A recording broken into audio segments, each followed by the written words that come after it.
Welcome to Therapy in the Great Outdoors, the podcast where we explore the business and practice of nature-based pediatric therapy of all kinds. If you're an outdoor-loving pediatric practitioner in the fields of occupational, physical, or speech therapy, social work, or mental health, this podcast will help you start and grow a successful nature-based practice or program. I am the ever honest, always 100% real, you'll hear it all on this podcast, Dr. Laura Park Figueroa. I'm a pediatric OT with over 20 years of experience, and I run a thriving nature-based practice with profitable locations in 2 different states and multi-six figures in revenue. I also host the free online community at therapyinthegreatoutdoors.com to help you pursue your nature-based therapy dreams too. Are you ready to take action on those dreams? Let's jump in.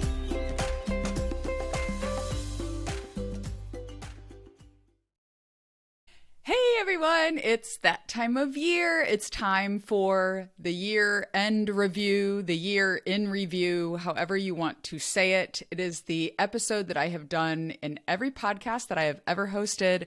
I always share my numbers and my reflections on the year in the hopes that it will encourage you and help you in your practice as well. So today is part 1, and I'm going to be talking about my practice, my nature-based therapy practice, Outdoor Kids OT.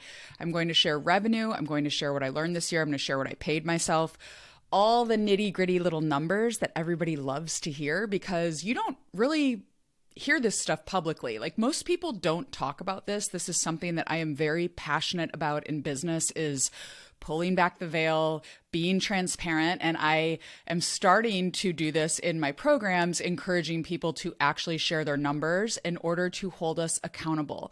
This is the way that you will make progress in your business and as a business owner if you talk about your goals publicly, if you share them with people, if you get over the fear of feeling weird or not hitting the goal, maybe, if you get over that fear and actually share things publicly, there is huge power in accountability. And yeah, I would encourage all of y'all to think about sharing things more publicly. But before we get started, I need to make an announcement so that you have plenty of notice that the ConTiGO Approach nature-based therapy certification and mentoring program will be opening again in January. I plan to open the cart from January 15th to the 19th.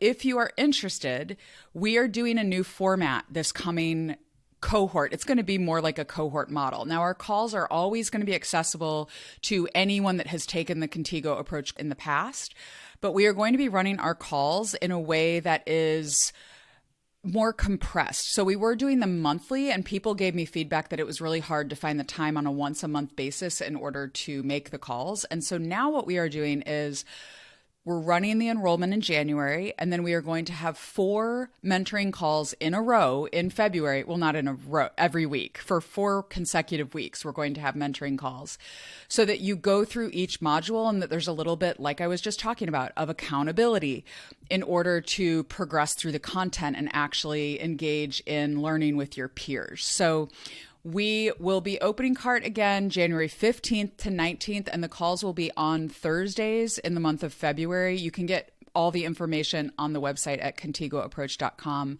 to join the waitlist there. If you are interested and you want to get a reminder when the cart opens, please join the waitlist, ConTiGOApproach.com. ConTiGO. Now let's dive into the yearly review and all of my numbers. The revenue goal this year for my business was $300K at least in revenue. And I wanted to pay myself $100K in take-home pay from both the practice and this business, Therapy in the Great Outdoors, my online business where I support therapists. So I wanted to have a combination of income from both of those businesses to pay myself $100K. I have never hit that in previous years. And for some context here, I just did an episode a couple episodes ago called 6 Things You Must Do to Be Successful in Nature-Based Practice, because I read a book called The Long Game, and it was all about sticking with things even when they're hard. One of the learnings from that book that I read and in that episode that I share is that looking at other people's timelines can help you know for yourself what the timeline might be. Okay. So I have been in practice for 8 years now in my nature-based practice. And I will tell you in a minute if I hit that 100K take home goal. So that just gives you an idea of how long it may take to build a practice to make more than $300,000 in income and to be able to pay yourself close to $100,000. Are you ready for the total revenue? I did these numbers this weekend from my budgeting software, and the total revenue as of December 15th was $368,522. So $368,522. But I just checked in with my accountant about some things today, and we hit the 370 mark in the last few days. So that's really exciting. So we are over $370,000 in income. I am very proud of my team. They made this happen. They are the ones providing these excellent services that then allow other families to come find us because people are saying that it's a good service. I'm very thankful to them and just very proud of the team for doing this. Now, I think my last year in review episode was named something like why $50,000 in the bank does not mean your business was profitable. And that is what I want to say right here as well. So I have about 60 grand, I think, in my bank account right now. But that doesn't mean that we are profitable. I had to do a lot of work in looking at the numbers in the business and making sure that the revenue from this year was more than the expenses. That is what it means if your business is profitable, that you spent less money than you made, okay? You kept some of the money that you made. What happens in your business is that you usually, as you've been running the business for several years, if you've been running a profitable business, you come into the year with some money, right, in the bank already. So you can't just use bank balance budgeting. This is a thing I teach in my programs. You cannot look at your bank account to see if your business is profitable or to see if you have money in the bank. It doesn't mean anything. So right now, I'm sharing this example of exactly how much I have in the bank, saying I have around 60 grand, because the expenses in the business were actually $353,560. Now, those are numbers from Friday. Maybe they're a little more. A few things may have come in over the weekend, but I had to just get this episode recorded, and I'm going to use the most recent numbers that I have in my data here. So basically, what I'm looking at is I had around 370,000 come in this year, but I spent around 354,000. So I really didn't have that much of a profit. It's around 15 grand. And that is not a lot of profit for a business my size. My goal next year is going to be to have at least 10% profit. So this was about a 5%, a little less than a 5% profit margin. So I need to be better next year about managing the expenses and making sure that we are having more profitable months than months where we are spending more than we are bringing in. So your revenue is going to ebb and flow in your practice. Now with planning, you can really get to a place where how much revenue is coming in. But when a business grows, it becomes very hard to manage all of the numbers and really understand where every single dime of money that's coming in, where it's coming from. So I have people that help me with that in my business and run those reports and things for me. Because when a business is this size, you as the owner cannot control everything. You can't be the one in charge of everything. And it's something that this is a thing that I talk to a lot of business owners about, is that you really have to be able to give up control and to let other people have responsibilities in your business, because you can't do it all when the business is this size. Right now I have 2 locations, 5 employees, probably, I think it's 14 groups going. So we have probably close to 25 volunteers that are working with us. I think I just said this on a previous episode, so sorry if I'm repeating something you already know, but just to give you the size of my business. And 2 admin people. So it's a pretty big team, and me. It's around 30 people. Okay. The point of that first sharing of the numbers of the revenue and the expenses is to make sure that you have a budgeting system in place in your business and really look at your numbers and make sure that you're profitable from month to month, because just because you have money in the bank at the end of the year does not mean that you're profitable. You have to really know how to look at yearly revenue and yearly expenses. Payroll was a large part of that. So in relation to the business being large now, payroll was $131,000. I believe this does include the December payroll. It might be a little bit higher than that. I think this number does include the December run of payroll, because we run payroll at the beginning of the month. Payroll was $131,612, so around $132K. Taxes were $57,760. Now, that does include paying some of my personal taxes out of the business bank account. So that is totally legal. The business should pay your taxes for you. That is part of what Mike Michalowicz teaches in his book, Profit First, which if you don't have, you should get.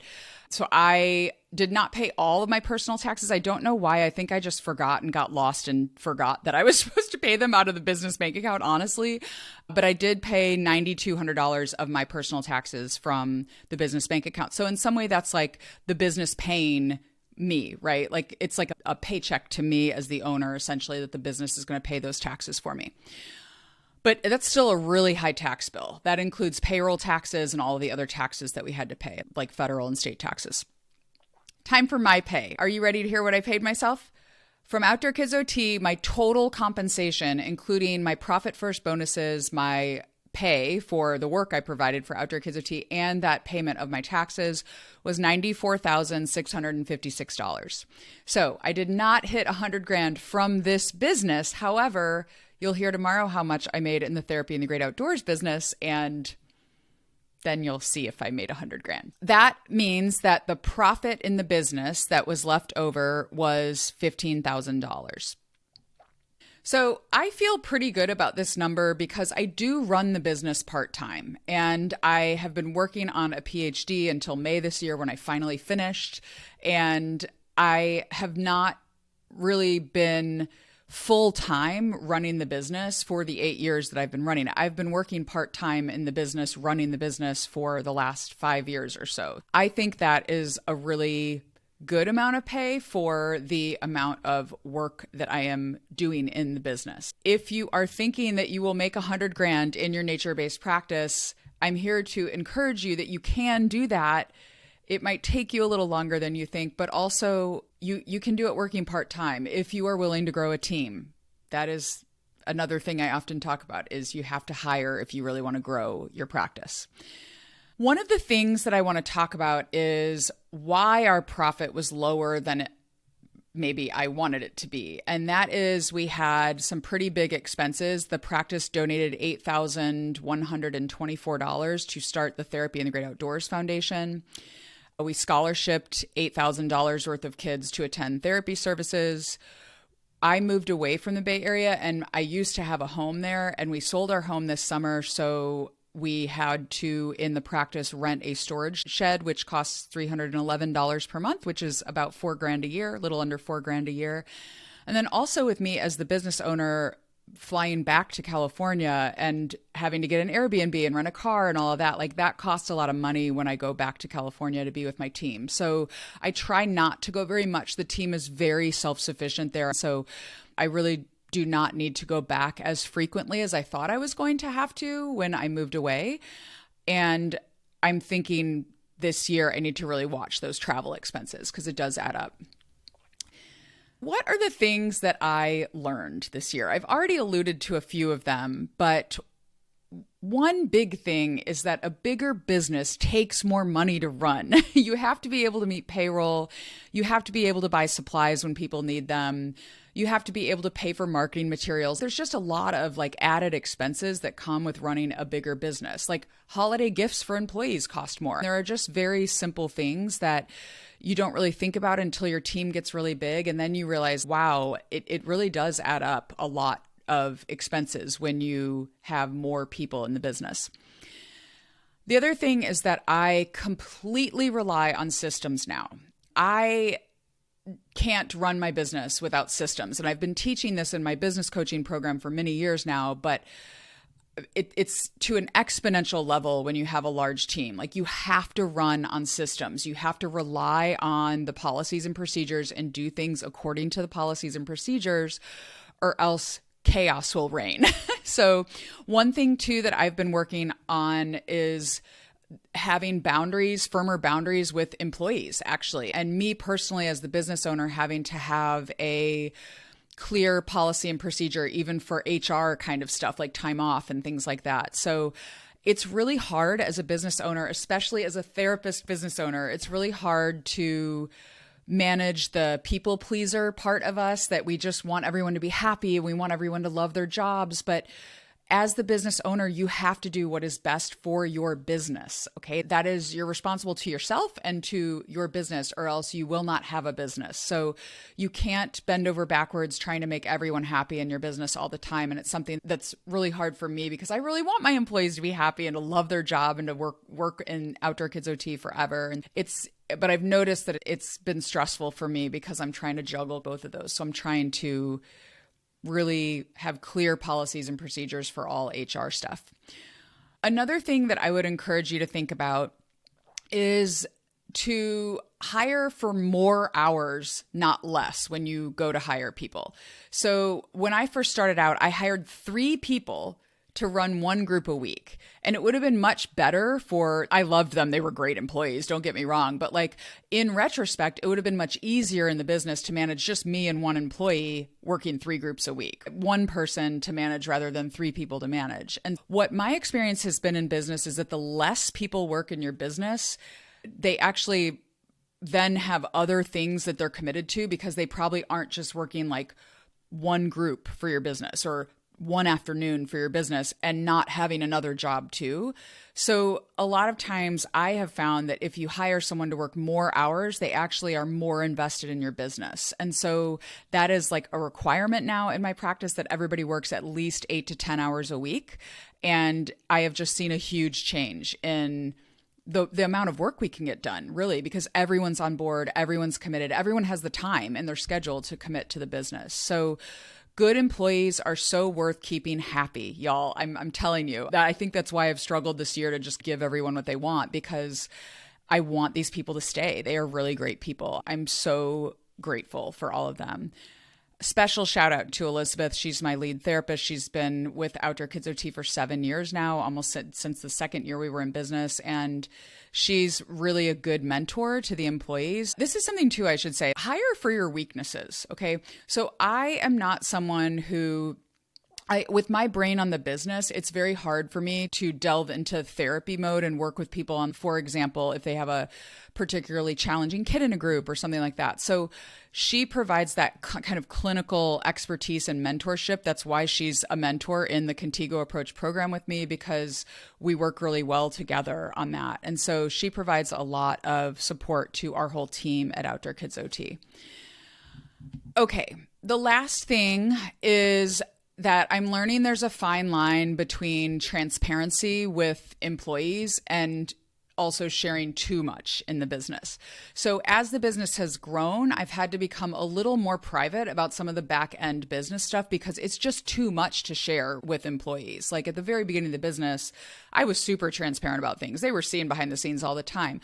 Now that I'm running a larger practice, I really have had to embrace the idea that I'm going to feel alone a lot of the time because you are responsible for your business. I am responsible for the success of Outdoor Kids OT. Like it is my responsibility to make sure that we remain viable, that we remain profitable, that we have staff in place. I'm hiring. If anyone's listening to this and in the Bay Area, I need someone very badly right now. Let's talk if you're there. I need an OT that is available on Tuesday and Thursday afternoons starting in late March. Okay. Now that's back to our regularly scheduled programming. So I really want to encourage you that if you are running a nature-based practice and you own the business, then it is okay if you feel a little bit alone at times, and you need to find that camaraderie in other places, maybe with other business owners instead of with your employees. I really encourage you to be honest with employees, but I do feel like it's hard for me to not share everything because that's just how I roll. What I will do differently next year. One, I was a little nervous at the beginning of December that we were not going to be profitable because we just had ebbs and flows this year. I won't get into all the details of it, but basically there were ebbs and flows with income because people pay for camp in early February and then we had a full-time employee start in June. And so there were just ebbs and flows in the income. So we did have a few months where we brought in less money than we spent in the business. I want to be better next year at every single month, really paying attention to the profit loss statements that my accountant sends. So I do my budgeting in the budgeting software twice a month. I'm very consistent doing that. But again, you don't really know if you're profitable if you're not looking at that profit and loss. So I want to look at that in my budgeting software every month after I account for all the money and give all the money, put all the money where it needs to go in the categories and things like that. I really want to make sure to save money for those summer months. That's a goal too. So I now have a line in my business budget where I'm saving for summer staffing, essentially for paying people through the summer when we're offering camp, but we're not physically getting paid for that during the summer. We're getting paid earlier. And that's really it for what I'll do differently next year. I think I had a good year. I feel like I had a good year this year as far as who we have on our team, hiring the right people and managing things well, because we were profitable. So I'm thankful. But there was a moment in December where I was like, oh my gosh, because I am really big about saying my business has been profitable every year since we started. The number one thing, a business is supposed to be profitable. That is what your job is, to keep the business profitable. All right, my goals for next year. I have a revenue goal of $350K. You may notice that is not even as high as the goal was this year. The challenge is that we have 2 therapists going on maternity leave. So for 10 months of the year, we are going to be down 1 person. So I am thinking that 350 might even be a stretch goal because as of right now, I have not found a therapist to replace either of these people. So we may be canceling a lot of services because if we don't find someone, then that's loss of revenue. I'm trying really hard, but man, it's just, I've had no one apply yet. So we'll see. That is why the revenue goal is a little bit lower than it was this year, because I think that will even be a stretch for next year. Next year, I want to end the year. Next year, I want to end the year with $35K in profit. So I want at least a 10% profit margin. And I am thinking about hiring another therapist to grow the Madison branch of our business and to add a few more groups or individual services here in Madison. I didn't really talk about that, but I started the second branch of the business here where I live in Madison, Wisconsin this fall. So that is it. So I hope these numbers and the takeaways encouraged you a little bit. If you learned anything on this episode, I would love to hear from you. I always say podcasting is such a weird communication method because you don't get immediate feedback from people, even though I see all of y'all are downloading it and listening to it. So please let me know if you learned anything or if there's any questions I can answer for you. I'm always available to you inside of the Therapy in the Great Outdoors community or on Instagram at Laura Park Fig. I will see you next week for the year in review for Therapy in the Great Outdoors, the online business, which this podcast is part of. And you can learn all about how I plan to serve you in that business in 2024. And I'll share my numbers too, because I'm an oversharer like that. Okay, love you all. See you soon. Bye. Thanks for joining me today for Therapy in the Great Outdoors. If you want valuable advice as you start or grow your nature-based pediatric practice, get my free ebook, The Nature-Based Practice Roadmap. It is a guide to help you focus and avoid costly mistakes as you start or grow your outdoor work with children. In it, I share the 4 stages of nature-based practice, what you need to focus on and common mistakes to avoid in each stage, plus a checklist of specific action steps for you to take at each stage in the process. Get it at therapyinthegreatoutdoors.com/roadmap. So until next time, get outside, connect, reflect, and enjoy therapy in the great outdoors.